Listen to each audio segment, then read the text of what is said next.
बिस्मिल्लाहिर्रहमानिर्रहीम, अस्सलाम वालेकुम। इस वक्त हम बना रहे हैं आलू के पराठे और आपके साथ शेयर कर रहे हैं। आलू के पराठों के लिए डेफिनेटली आपको सबसे पहले चाहिए आलू। तो ये हमने 1 किलो आलू जो हैं वो उबाल के रख लिए हैं। आपके सामने अभी गर्म है, धुआं निकल रहा है। उसके अलावा जो ये ग्रीन मसाला इसके अंदर जाएगा वो है एक गड्डी तो नहीं, तकरीबन 1 कप से ज़्यादा धनिया हमने लिया है और 1 कप ही जो है वो हमारे पास हरी प्याज है और एक बड़ी प्याज है जिसको हमने ये देखें इस तरह से मोटा मोटा स्लाइस कर लिया। बहुत ज़्यादा बारीक भी नहीं, बहुत ज़्यादा मोटा भी नहीं, मीडियम सा आपने इसको स्लाइस कर लेना है।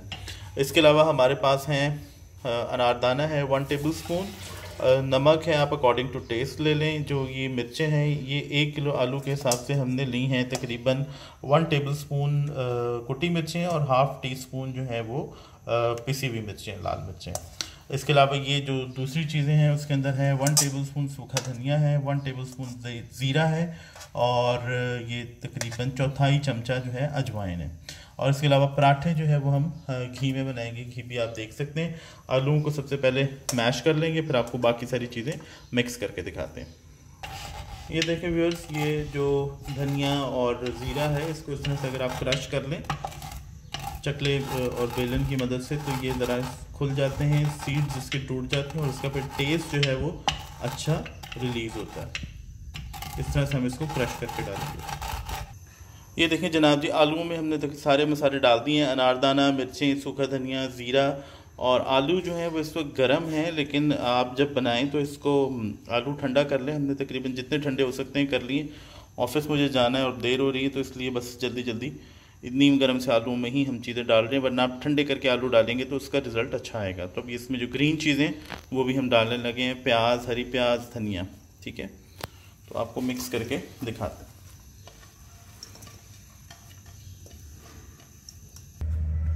ये जनाब आलू में सारी चीज़ें जो हैं मिक्स हो गई हैं, हमारी सारा मटेरियल रेडी है।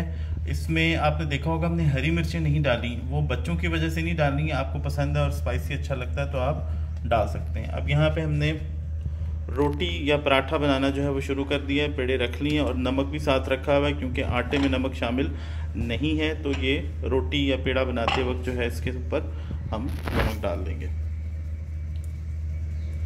ठीक जी, हमने ऊपर नमक इसके डाल लिया है।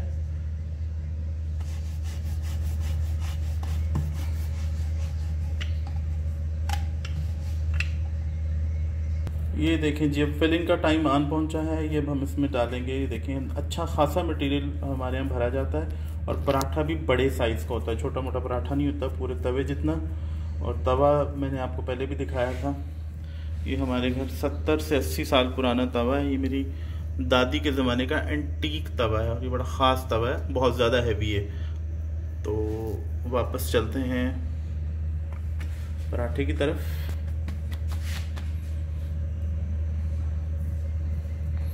ये देखिए जिसको इस तरह से साइड्स इसकी बंद कर लेंगे। फिलिंग्स आप देख लें, फिलिंग कि ये अच्छी खासी भरी है, बिल्कुल कोई आलूओं का ये नहीं कि बस आलू के नाम पे निशान लगा दिए अंदर।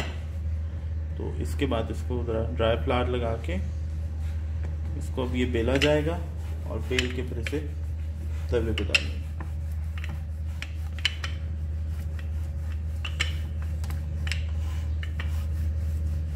ये है इसके बेलने का तरीका कि हल्के मगर आपने अच्छी इसको तरीके से बेलना है, ज़ोर से भी नहीं, प्रॉपर जितना प्रेशर आपने देना है उतना देना है ताकि ये फिलिंग जो है बाहर भी ना निकले और ये रोटी फटे भी ना। और जितनी स्ट्रेच करनी है उतनी हो जाएगी। देखिए अच्छा खासा बड़ा चकला बेलन है और इस बेलते बेलते ही पराठा बड़ा हो गया। अब ये पराठा जो है सीधा जाएगा तवे पर। ये देखें जी, और इसके साथ हम इसको लगाएंगे घी। ऑयल में पराठा नहीं बना रहे। अब तो घी भी आजकल VTF आ गए, यानी वर्चुअली ट्रांस फैट फ्री, जिसके अंदर कोलेस्ट्रॉल का भी इतना इशू नहीं होता।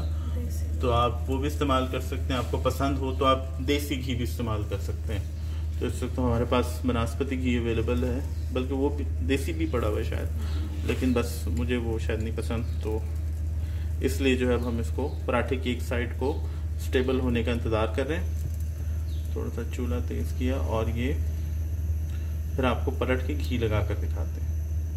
ये देखें जी, अब इसको लगेगा घी और फिर आपने इसको अच्छे घी में तलना है, बहुत ज़्यादा ओवर भी नहीं, लेकिन जितना इसका हक बनता है कम से कम पराठे का उतना घी तो आपने लगाना ही है। देखें तकरीबन अच्छा खासा बड़ा 1 टेबल स्पून से ज़्यादा है ये घी।